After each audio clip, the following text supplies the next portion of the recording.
시청자 여러분 안녕하십니까. 지금부터 저녁편의 안보정론을 시작하겠습니다.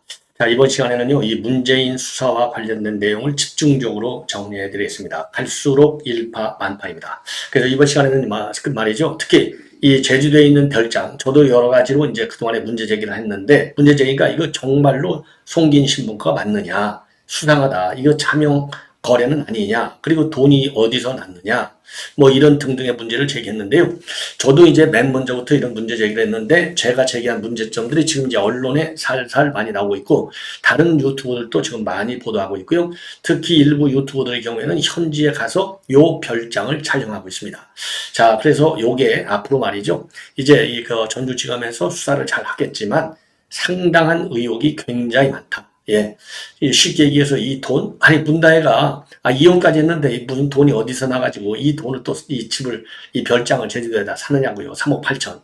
근데 이게 3억 8천 주고 샀다고 돼 있는데, 이게 2020년도, 그러니까 딱 2년 전 얘기잖아요. 2022년도 7월에 샀다. 2달 후에 퇴임하고 나서. 그런데 2년 만에 제주도 이 별장 집이요. 한 9억에서 10억 간다는데 이게 맞는 얘기입니까? 제주도 집값이요. 요즘은 뭐 그렇게 올라가지 않아요. 한참 뭐 중국 큰손이 온다. 뭐 수년 전에. 이때는 뭐 그야말로 서울 강남집 못지않게 많이 올랐지만 요즘은 별로 올라가지도 않고 뭐 그렇다는 거 아니에요? 그런데 어떻게 이게 10억짜리가 3억 8천이 되냐 이거죠. 그래서 다운 계약서 의혹까지 제기되고 있습니다. 자, 그래서 요 내용을 집중적으로 말씀을 드리겠고, 그리고 이제 이 문다혜가 한마디로 이제 검찰에가 칼을 뽑았잖아요. 거꾸로 누가 누구한테 칼을 뽑아야 되는지 알 수가 없는데 내가 당할 줄만 아느냐. 그러면서 그 노무현 대통령을 소환하면서까지 억울함을 호소하고 그야말로 검찰과 전면전을 벌이겠다는 결기를 다지고 있어요. 야, 이런 인간이 대통령이 딸이다. 야, 이거 국민을 뭘로 하는지 정말 기가 막힌 현상이 아니냐. 그래서 지금 이제 이 친문 쪽에서 더 거세게 반발하고 있는데 친문들의 반발은 조국이가 리드하고 있다. 여기에 이제 윤건영이 이런 인간들이 이제 쭉 나오고 있는데요. 웬일인지, 이 고민정의가 말이 없네요. 참 수상하죠? 예. 자, 그래서 요 이제 친문들 세계, 특히 이제 조기가 연일 이거를 제2의 논두렁 사태다. 이렇게까지 지금 여론 몰이를 하고 있어요. 자, 그러한 가운데 중앙일보에서 처음으로 보도하고 있는 내용인데, 그러니까 이 곽상도 의원이 말하자면 지금 이제 문재인의 이 비리 의혹, 사위 특채와 관련해서 요거를 이 검찰에 고발했어요. 그 당시 TF 팀장을 했었는데, 그래서 사실 이거와 관련해서는 문재인에 대한 요거를 곽상도 의원이 수사는 사실상 당한 거나 마찬가지가 아니냐. 그러면서 이 중앙일보 인터뷰를 한 내용을 보면은 이거 죄가 맞다. 예, 죄가 맞다. 당연히 이건 뇌물죄로 이거는 처벌을 해야 된다. 이러한 입장을 내놓고 있습니다. 그래서 이러한 내용을 집중적으로 말씀을 드리겠는데요. 일파만파로 모든 게 커져가고 있고 우리 국민들의 분노가 특히 이 문다혜라는 인간이 말이죠. 검찰을 가만히 두지 않겠다. 내가 정식으로 싸우겠다. 내가 개구리냐. 이런 입장을 내놨잖아요. 그래서 요거를 쭉 먼저 이 자료 화면을 통해서 말씀을 드리고 그리고 이제 이 문재인이가 지금 이제 아무 말도 안 하고 본인은 이제 메밀밭에서 통도사업 메밀밭에서 먼 산을 바라보고 우산 하나 들고 뒷짐지고 있는 거 요런 것들이 이제 이미 여러분께 말씀드린 자기가 이제 억울하다 이런 거 아니겠어요? 이 앞이 캄캄하다는 것이죠. 예. 그런데 요것도 아직도 입은 안 열고 있어요. 예. 구체적으로. 그런데 이 문재인이가 과거에 박근혜 전 대통령 국정농단 수사 때 박근혜 대통령한테 한 얘기를 보면요. 지금 문다혜가 검찰한테 쏘아붙이는 거하고 똑같습니다. 이것만 보더라도 이 문재인과 문다혜 완전히 부전여전이다. 야, 참 기가 막히죠. 그래서 요 둘이서 결혼했을 때 이 문재인이가 서 씨한테, 서창호한테 너 노숙을 좀 가라. 이렇게 얘기했다는 거 아니에요. 근데 본인이 안 간 거죠. 그러다가 이제 타이사 재수로 간 거예요. 항공 경험 하나도 없는데도 불구하고. 그런데 제가 지금 이 뉴스를 보면서 지금 문다혜가 그야말로 반발을 하고 그야말로 이제 독심을 먹는 걸 보고 야, 이 사위 서창호가 아니라 문다혜를 노숙을 보냈어야 되는 것 아니었나 이런 생각이 드네요. 그러니까 이게 이 재능을 갖다가 문재인이가 잘 못 잡은 거예요. 예. 이거는 제가 그냥 한 얘기입니다. 자, 그래서 이제 문재인이가 이건 이제 김소연 변호사, 대전에 있는 김소연 변호사, 다혜야, 아버지 말씀이다. 이거 딱 제대로 직격을 하는 거예요. 다혜야 아버지 말씀이다. 딱 맞는 얘기죠. 문재인이가 2016년도 11월 20일 날 올린 글이 되겠습니다. 팔로우한 글. 여기에 뭐라고 했냐? 박근혜 대통령이 검찰을 부정하면서 검찰 조사를 거부했네요. 대통령으로서 검찰의 진실규명에 협조하겠다는 것이 아니라 철저하게 피의자로서 방어권을 챙기겠다는 거죠. 그렇다면 검찰도 대통령이라고 예우할 것이 아니라 그냥 피의자로 다루면 됩니다. 즉각적인 강제 수사를 촉구합니다. 요렇게 2016년도 11월 달. 그러니까 이게 이제 이 박근혜 대통령 탄핵 얘기가 이제 한참 나왔을 때, 요렇게 얘기했어요. 피의자로 그냥 갖다 조자. 딱 요 얘기를 한 거예요. 그러면 똑같은 논리를 현 검찰한테도 적용해야 될 거 아니겠습니까? 현 검찰한테도, 이게 문재인의 말하자면 희망사항 정도가 아니라 문재인의 소신이라고 봐야 되겠죠. 그러면 문재인도 피의자를 갖다가, 그대로 갖다가 예우하지 말고, 전직 대통령 예우를 하지 말고 즉각적인 강제 수사를 하라. 이런 얘기를 김소연 변호사 저력이 있어요. 딱 찾아서 지금 이 김소연 변호사가 다혜한테 들은 메시지 얘기입니다. 그러니까 너 함부로 까불지 마. 네가 어디다 대고 까불어. 이 얘기가 되는 것이고요. 지금 문재인이가 제1신호로는 여기 이 동영상 15초짜리 동영상을 올렸어요. 통수사 메밀밭. 그리고 이제 하늘이 새까맣고 뒷짐지고 있고 우산을 쓰고 있고 고개만 돌리는 15초 정도. 그러니까 이제 지금 쪄져 있는 상황이 되겠다. 그러니까 아버지를 대신해서 이런 글을 올렸는데 지금 문다혜가 올린 글을 보면은요 강력히 반발하고 있는 모양이 되겠습니다. 그래서 요거를요 제가 조금 키워보면 여러분들 자 이름 없는 거 이게 문다혜 거예요. 경제 공동체라는 말을 만들어서 성공했던지라 다시금 추억의 용어를 소환해서 오더를 준 건가? 여기서는 오더를 누가 줬느냐? 윤 대통령이 줬다는 것이죠. 왜 윤 대통령이냐? 여기서는 경제 공동체로 이 박근혜 전 대통령하고 최소원 요거를 묶어서 기소를 해서 유죄 판결을 받아냈잖아요. 그러니까 경제 공동체로 해서 나를 유죄로 판단하라. 그래서 이제 말하자면 조작 수사, 정치 수사 압박을 줬다. 요렇게 비판하고 있는 거고 요 이모티콘 꼴 보십시오. 예. 그런데 우리는 경제 공동체 그러니까 이게 아니다 이거죠. 경제 공동체 아니야. 운명 공동체야. 가족이야. 예. 그러니까 이 경제 공동체보다 더 가까운 운명 공동체인데 나를 건드려? 이렇게 지금 반발하는 거가 되겠고요. 가족은 건드리는 게 아닌데 엄연히 자연인 신분인데 이쯤 가면 막 하자는 거죠. 그러니까 자연인 신분이라고 해서는 전직 대통령이다. 이렇게 되면 또 여론이 난리가 나잖아요. 그러니까 전직 대통령이라는 말을 안 쓰고 자연인 신분이라고 말로 치환해서 쓴 거예요. 그러니까 전직 대통령한테 이렇게까지 막 하자는 거지. 예, 전직 대통령 가족까지 건드려? 요런 지금 괘씸한 표정을 짓는 거예요. 그래서 이제는 더 이상은 참지 않겠습니다. 그러면서 해시태그 겸손은 안 할래. 참지 않겠다. 겸손은 안 할래. 그렇지가 어떻게 하겠다는 거예요. 야, 이런 인간을 딸로 뒀으니 뻔한 거 아니겠어요? 요게 이제 두 번째 입장문이 되겠고, 첫 번째 입장문은 이제 제가 여러 번 말씀드렸는데, 이제 개구리의 자기 신세를 비교하는 거예요. 그래서 누가 돌을 던지고 왜 하필 내가 맞았냐? 그러니까 굉장히 억울하다. 이런 입장을 내는 겁니다. 그래서 처음에는 개구리, 지금은 이제 경정공동체, 막가장. 그러니까 전직 노무현 대통령을 인용하고, 현직 윤석열 대통령을 인용해서 조작수사, 탄압수사를 하고 있다. 그래서 지금 나하고 막가자는 건데 나는 가족 공동체야. 예, 전직 대통령의 딸 그리고 전직 대통령을 건드리요? 한번 붙어보자. 딱 선전포고하는 거예요. 야, 이런 무식한 참 인간. 이러한 가운데서 최근에 이제 검찰에서 압수수색을 했는데 지금 이제 서울에 있는 자택, 그 다음에 서대문구에 있는 전시기획사 사무소, 그 다음에 제주도에 있는 별장, 요거를 압수수색했다. 그러면서 이 별장에 내력이 나오기 시작했어요. 그냥 송기인 신부 거를 샀다. 이런데 이 송기인 신부를 언제 샀느냐? 2020년도 7월에 얼마에 3.8억. 요거가 언론에 알려진 내용이고요.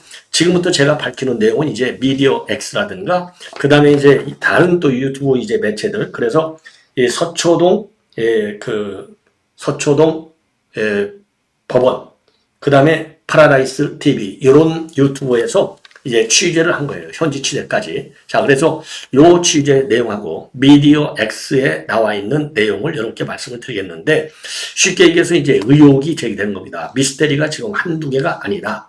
자, 그래서 우선요, 이 사진을 통해서, 자료화면을 통해서 이제 이게 송기인 신부가 바로 이분이에요. 그러니까 이제 노무현, 그 다음에 이제 그 다음에 문재인의 멘토 역할을 했다. 이렇게 되어 있고요.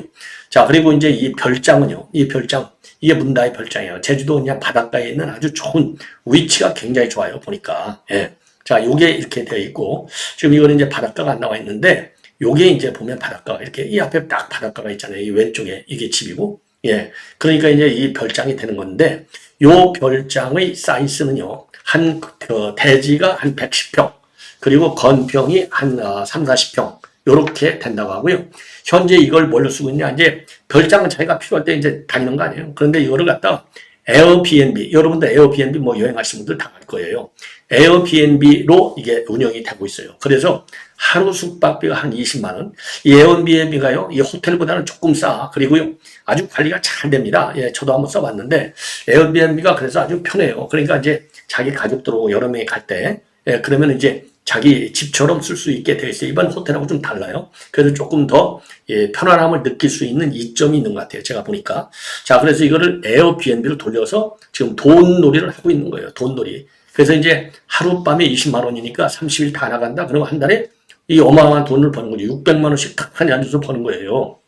그런데 지금 제기되는 의혹을 보면 우선요, 요 별장과 관련해서 송기인 신부는 이제 언제 샀느냐? 요게요, 1993년도에 샀다고 합니다. 살 때 가격은 아직 나와 있지 않아요. 그런데 이제 2022년도 7월에 팔 때는 3억 8천에 팔았는데, 현재 시세는 9억에서 10억이 간다. 요걸로 볼 때 2년 사이에 어떻게 제주도에서 별장값이 이렇게까지 뛰느냐? 그렇다고 본다면 현재 시세는 어떻게 누가 조작할 수 없잖아요. 그러니까 이게 다운 계약서를 썼을 가능성이 큰 것 아니냐. 이제 이런 의혹이 하나 제기가 되고 있고요. 그 다음에는요, 처음에 이제 송기인 신부가 93년도에 샀다고 돼 있는데, 예, 요것을 언제 이용했느냐. 저도 이제 말씀드렸는데, 재임 중조는 재임 후에 이용했을 것이다. 근데 지금까지는요, 재임 후인 2022년도 7월에 퇴임 후인, 이거를 사갖고 그 다음 달 8월 달에, 지금 이제 거기 가서 휴가를 한 일주일이나 있다 왔어요. 예. 그런데 지금 추가적으로 나오는 보도에 의하면 2019년도 7월, 그러니까 이제 대통령이 되고 나서 2년 후에 요 별장에 가서 쉬고 왔어요. 예. 여기에서 이제 1박 2일 정도 쉬고 왔다. 휴가 중에 손자를 데리고 이렇게 돼 있어요. 자, 그러니까 이제 손자까지 가서 데려간 것은 결국은, 물론 손자 데려갈 수도 있겠지만 우리는 이제 의혹을 가질 수밖에 없으니까. 이 지 딸인 문다혜가 샀잖아요. 그러니까 벌써 이게 실소유는 이 이전에 이미 문다혜 걸로 넘어갔고, 그러니까 손자까지 데려가서 1박 2일 쉬었다 온 것이 아니냐. 요렇게 의혹을 갖지 않을 수가 없어요. 예. 자, 그래서 이제 이 소유가 과연 이게 문다혜 거가 언제부터 됐느냐? 이게 차명으로 사기하지 않았느냐? 그러면 송기인 신부는 도대체 돈이 어디서 나느냐? 이런 여러 가지 이 의혹들이 계속 제기되고 있는데, 왜 그러냐면요, 2005년도에 과거사 정리위원회 진실화해 위원회 위원장을 송기인 신부가 했었는데, 그때 이제 재산 신고를 했는데 보니까 그때 7억 7천을 했다는 겁니다. 그런데 그 당시 송기인 신부가 언론에 밝히기를 이거 전부 다 관계기관에서 점검을 한 것이다. 그런데 나는 재산이라고는 하나도 없다. 그래서 내가 가지고 있는 재산이라는 것은 자동차 한 대하고 현금 예금 150만 원밖에 없다. 이렇게 했어요. 요게 2005년도 얘기인데, 요 돈이 이렇게 자동차하고 그 다음에 예금 150만 원밖에 없는데 부동산을 사? 더군다나 또 하나 의혹은 뭐냐? 이 가톨릭 정관에 그렇게 돼 있다고 합니다. 가톨릭 신부는 부동산을 구입할 수 없다라고 돼 있다는 거예요. 예, 없다. 예. 자, 그런데 왜? 이게 말이죠. 각 교구에서 가톨릭 신부가 딱 되면 완전히 100% 이 세상을 떠날 때까지 전부 다 책임져 준다고 합니다. 그러니까 사실상 돈이 필요 없다 이거죠. 예. 돈이 필요 없다. 자, 이래서 이제 또 그러니까, 그리고 별장들이요, 천주교 별장들이 지역마다 교구마다 다 있다는 거예요. 그런데 왜 이것까지 신부가 또 살 수 있느냐? 정관에도 부동산을 가지면 안 되는데, 이런 것도 또 의혹 중에 의혹이라는 거죠. 첫째, 그러니까 돈이 없는 사람이 어떻게 별장을 살 것이며, 정관에 부동산을 구입하지 못하겠는데 어떻게 구입했을 것이며, 그리고 문다혜는 돈이 어디 나서 샀을 것이며 언제 진짜 샀을 것이며 다운 계약서가 맞냐 안 맞냐 이런 의혹들이 계속해서 제기되고 있는 상황이 되겠습니다. 자, 그래서 이런 이제 의혹에 대해서 말이죠. 제대로 이제 해명이 나와야 되겠죠. 그래서 우리 국민들은 이런 걸 가지고 지금 분노하고 있는데 요 문다혜라고 하는 인간은 아버지를 대신해서 지금 검찰의 수사에 강력히 반발하고 있는 상황이다. 그래서요, 이 미디어엑스의 보도를 보면 이제 이러한 내용, 제가 지금까지 요약해서 내용, 그럼 이 지금 이 별장의 위치는 제주도 한림읍 협재리에 이 별장이 있다고 합니다. 와, 그래서 말이죠. 이 미디어 X의 이 보도에 따르면은요, 가톨릭 사제의 봉급이 결국 월 200만 원 안팎밖에 안 된다는 거예요. 그리고 서울교구 소속의 하성룡 신부가 지난 1월 달에 매경하고 인터뷰했는데 뭐라고 했느냐. 사제 서품을 받은 지 내가 15년이 됐는데 이게 금년도 인터뷰입니다. 금년 1월 달. 월 220 정도가 나와서 저축할 필요도 없고 왜 노부장이 확실히 잘 되니까 요렇게까지 얘기를 했다는 겁니다. 자, 이걸 보면 이게 그러니까 노부장이 되고 돈도 없고 또 부동산도 가질 수 없고 그런데 어떻게 이 별장을 가지게 됐냐. 이거 수상하다. 이런 이제 결론이 나오는 거예요. 그래서 요게 일파만파로 지금 커지고 있는 상황이라는 말씀을 드리고 싶습니다. 자, 이 정도로 해서 이제 별장과 관련된 얘기를 말씀을 드렸고, 그 다음에는요, 이렇게 해서 이제 문재인에 대한 수사는 이제 추석이 끝나면 소환한다. 이렇게 되어 있는 거 아니겠어요? 여기에 대해서 조국이가 지금 매일같이 반발하고 있어요. 조국이가. 한마디로 얘기해서 추석 명절 밥상용이고 논두렁식의 투가 된다. 예. 그래서 지금 이제 이 야권의 반발의 이 프레임 이걸 보면은 지금 김정숙 여사, 그다음에 이제 요런 지금 수사 문제, 특검 문제, 그리고 윤 대통령 탄핵 문제가 나오니까 이거를 덮기 위해서 그야말로 국민적 공분을 갖다가 그러니까 김 여사 윤 대통령 쪽에서 문재인과 김정숙 쪽으로 돌리려고 하는, 예. 그리고 특히 시기적으로 보면 추석 명절이기 때문에 추석 명절용 밥상으로 밥상 안주로다가 이걸 올리는 것이 아니냐. 그래서 3년째 수사하는 것을 왜 지금 시점에 털리는지 이유를 알아먹을 수가 없다. 더군다나 지금은 윤 대통령 지지도 추락하고 그리고 이제 김 여사 수사 문제가 있고 그러니 검찰이 맞불을 놓은 것이 아니냐. 예, 이렇게 비판하고 있어요. 자, 그러면서 이제 이 조만간에 문재인을 갖다가 따를 검찰청 포토라인에 세울 텐데 검사의 검자가 칼검자가 아닌데 찌르고 또 찌른 후 또 비틀고 있다. 그러면서 문 대통령 따님에 대해서 돈을 얼마나 빌려줬니? 이런 문제 등도 임기가 끝난 뒤의 일인데 언론에 흘리는 작업이 제2의 논두렁식 수준이고 이러한 작업을 검찰이 새롭게 시작하고 있다. 이렇게 비판하고 있고요. 그리고 이제 논두렁식과 관련해서 윤건영도 마찬가지로 지금 그런 프레임으로 비판을 하고 있습니다. 자, 그래서 지금 이제 이 조국까지도 이제 수사를 받았잖아요. 그러니까 조국도 굉장히 열불이 지금 나 있는 상황이 되는 겁니다. 예. 자, 이 정도로 해서 이제 요걸 말씀을 드렸고, 그 다음에 지금 이제 문재인 요 수사가 지금 굉장히 지연되고 있는 거 아닙니까? 그래서 문재인 수사가 지연되고 있는 것은 한동훈, 그 다음에 이원석, 예, 그 다음에는 이제 송경우 전 서울중앙지검장, 요런 사람들이 한 패거리가 돼갖고 문재인 수사를 막았다. 이런 이제 구조, 이런 프레임, 이런 얘기들이 뭐 거의 사실처럼 쭉 지금까지 전해왔잖아요. 그런 상황에서 이 곽상도 전 의원이 지금 중앙일보하고 인터뷰를 해서 중앙일보가 단독으로 보도하고 있는 내용인데 바로 뭐냐. 이 곽상도 의원의 주장은 여태까지 수사가 안 끝난 게 그야말로 난센스 중에 난센스다. 왜 여태까지 뭐 하고 있었느냐? 이 한마디로 얘기해서 이제 곽상도 이 의원은요.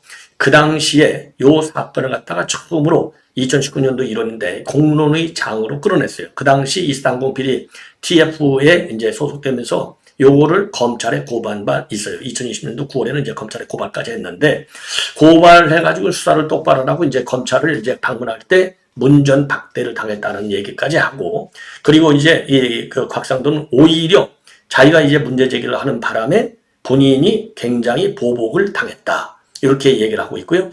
그 당시 야당에서, 그 당시는 여당이었었죠. 야당이 이제 우리 자유의힘, 자유한국당이었으니까, 각상도 의원이 뭐라고 이걸 반박해. 야당이 그 당시 이제 지금 정치보복이다, 먼지털이식이 수사다, 이렇게 하고 있지만은, 그 당시 여당과 정부, 여기에선 이낙연 총리를 비롯하는 여권 그 당시 인사들이 이스탄불하고 타이이스탄에서는 서로 관련이 없다. 이렇게 주장했지만 이게 전부 이 법원 판결을 통해서 거짓말로 밝혀진 거 아니냐. 그래서 실제로 지난 1월 달에 전주지법에서는요, 이상직하고 타이사제 박석구 대표한테 징역 2년하고 집행유예 2년 6개월을 선고했어요. 예. 자, 이걸 보면 이상직이가 타이사제를 설립한 것이 맞지 않냐. 본인의 주장이 맞았다는 거죠. 자, 그러면서 곽상도 의원이 그 당시에 이 수사를 똑바로, 그러니까 이제 문재인이가 현직 대통령 때 수사 대상이 됐잖아요. 근데 검찰이 이거를 수사를 안 하려고 엄청 몸부림쳐서 전주지검을 2번 갔는데, 처음에 갔을 때는 부장검사만 만났고, 2번째는 문전 박대를 당해서 민원실에다가 서류만 내고 왔다. 그러니까 문재인 정권 차원에서 수사를 뭉갰다. 이렇게 주장을 하고 있고요. 2019년도 3월에도 감사원에 공익감사를 청구했는데, 같은 해 6월 달에 공익감사를 못하겠다고 통보를 받았다. 그래서 기관들이 서로 뺑뺑이를 돌리니까 이 사건을 암도 안 하고 서로가 이 북치고 장구치고 별짓을 다 혼자서 이제 했지만은 서로가 핑퐁만 하고 수사를 안 하더라. 예. 그래서 본인이 태국까지 가서 박석구 대표를 만나가지고 이상직이가 서씨를 취업시키라고 지시했다는 녹취하고 회사 등기부 이런 자료들을 다 찾아가 고발장을 만들어서 전주지검에 갖다가 바쳤는데 눅장 수사를 한 것이고, 이후에도 검찰이 찾은 자료를 내가 다 들어가 볼 수 있었으면 진작 결론이 됐을 것이다. 그러니까 이 수사가 깔아뭉개진 것을 직격하고 있는 겁니다. 오히려 그러면서 본인이 문재인 정권에서 정치 보복을 당해가지고 2019년도 1월 의혹을 제기한 후에 문재인이가 같은 해 3월 김학의 사건에 내가 연루됐다면서 수사라고 지시해서 그 2019년도 4월에 출범한 수사단에서 석 달간 수사를 받았는데 결국 무혐의 처분을 받았다. 예. 이런 그 일화를 얘기하고 있어요. 그러면서 문재인이가 뇌물수수혐의로 기소되는 것은 의문의 여지가 없다. 직무 관련성이 100% 인정될 수밖에 없다. 예. 그리고 경제 공동체였고, 그리고 이제 융진공 이사장에 임명된 이상직이는 임명권자인 대통령 사위를 자기 회사에 취업시킨 것 아니냐. 이런 걸로 보면 뇌물 혐의가 분명해 보인다. 다만 이제 문제는 이제 윤 대통령이 과연 여기에 대해서 얼마나 적극성을 갖고 수사를 하느냐.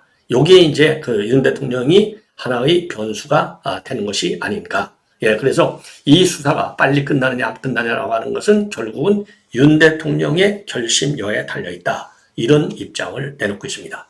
자, 시청자 여러분, 이렇게 해서 지금 이 문재인과 관련된 우리 국민 내 분노가 얼마만큼 지금 그야말로 끌어오르고 있는지를 문재인과 그리고 문다의 김정숙이는 똑바로 알고요.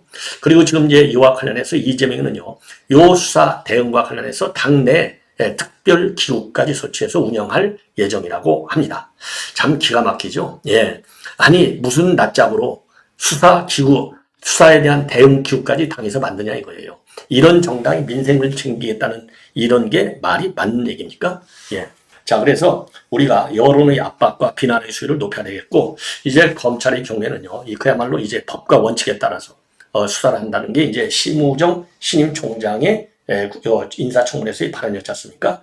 요 발언을 그야말로 조속하게 굉장히 스피드 있게 이행에 옮기는 것만 남았다. 그래서 금년 가을 안으로, 그야말로 10월달 안으로 말이죠. 늦어도 10월 안으로 문재인과 김정수, 그 다음에 문다의 새로운 기록을 세워라. 전부 다 구속쳐라. 이런 지금 여론이 빗발치고 있습니다. 시청자 여러분, 이렇게 해서 본 방송을 마치겠습니다. 대단히 고맙습니다.